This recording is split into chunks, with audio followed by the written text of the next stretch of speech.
નમસ્કાર મિત્રો, હું અંબાલાલ પટેલ મારી પોતાની ચેનલ અંબાલાલ પટેલ ઓફિશિયલમાં તમારું સ્વાગત કરું છું. મિત્રો, આજે ગુજરાતના વાતાવરણની અંદર પલટો આવ્યો છે અને ખાસ મિત્રો 33 જિલ્લાઓમાં વરસાદની આગાહી કરવામાં આવી છે અને સાથે વરસાદની આતુરતાથી રાહ જોઈ રહેલા દરેક લોકો માટે આજે ખૂબ જ અગત્યના સમાચાર છે.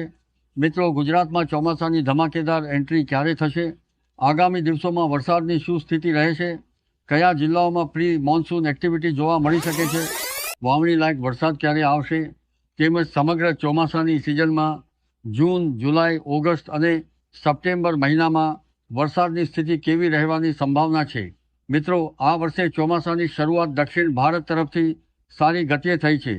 કેરળમાં ચોમાસાનું આગમન 4 જૂનના રોજ થયું હતું અને ત્યારબાદ ખૂબ જ ઝડપથી તે તમિલનાડુ, કર્ણાટક અને ગોવા તરફ આગળ વધ્યું.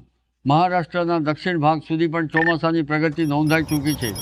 બીજી તરફ અરુણાચલ પ્રદેશ, આસામ, મેઘાલય અને ત્રિપુરા સહિત પૂર્વોત્તર ભારતના અનેક વિસ્તારોમાં પણ ચોમાસાએ પોતાની હાજરી નોંધાવી દીધી છે. એટલે કે દેશના દક્ષિણ અને પૂર્વીય વિસ્તારોમાં ચોમાસું હવે સક્રિય બની રહ્યું છે. પરંતુ સૌથી મોટો પ્રશ્ન એ છે કે આખરે ગુજરાતમાં ચોમાસું ક્યારે પહોંચશે? મિત્રો, દર વર્ષે એક વાત જોવા મળે છે કે ચોમાસું દક્ષિણ ભારતથી મહારાષ્ટ્ર સુધી ખૂબ ઝડપથી આગળ વધે છે, પરંતુ ત્યારબાદ ગુજરાત સુધી પહોંચવામાં તેને થોડો વધુ સમય લાગે છે.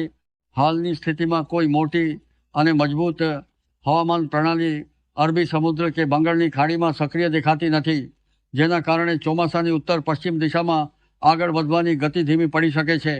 હવામાન વિભાગના વિવિધ મોડેલ્સ અનુસાર આગામી દિવસોમાં ગુજરાતના કેટલાક વિસ્તારોમાં પ્રી મોન્સૂન એક્ટિવિટી જોવા મળી શકે છે. ખાસ કરીને દક્ષિણ ગુજરાત, ગીર સોમનાથ, અમરેલી, ભાવનગર અને આસપાસના વિસ્તારોમાં ગાજવીજ સાથે છૂટાછવાયા વરસાદની શક્યતા દર્શાવવામાં આવી રહી છે.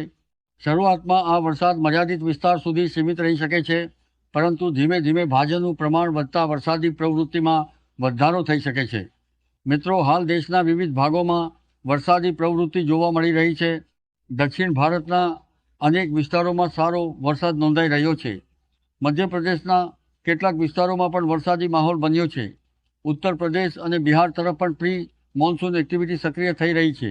હવામાન નિષ્ણાતોના મતે જ્યાં સુધી ચોમાસું ઉત્તર પ્રદેશ અને બિહાર તરફ વધુ આગળ નહીં વધે ત્યાં સુધી ગુજરાતમાં તેની સત્તાવાર એન્ટ્રી થવાની શક્યતા ઓછી રહે છે.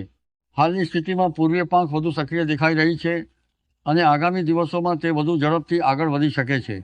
મિત્રો, દક્ષિણ ચીન સમુદ્ર તરફ બનેલી એક હવામાન પ્રણાલીની અસર હવે ધીમે ધીમે પૂર્વીય વિસ્તારોમાં જોવા મળી રહી છે.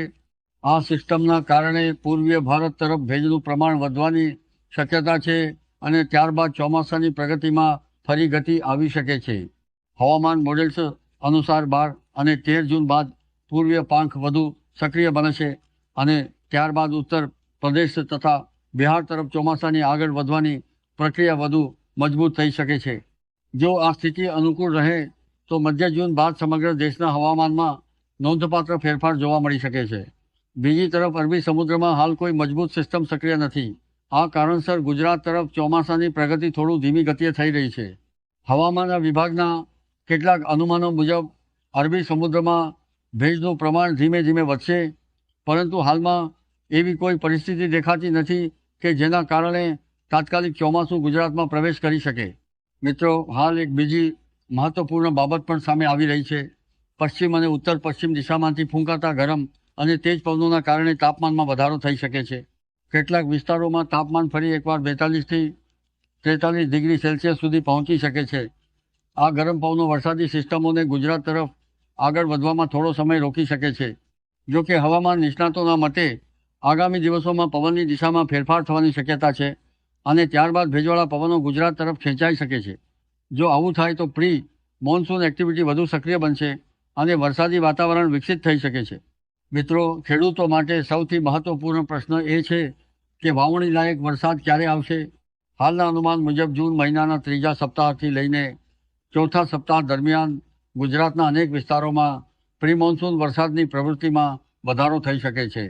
આ સમયગાળા દરમિયાન કેટલાક વિસ્તારોમાં સારો વરસાદ નોંધાઈ શકે છે, જે ખેડૂતો માટે વાવણીની તૈયારી શરૂ કરવા માટે ઉપયોગી સાબિત થઈ શકે છે.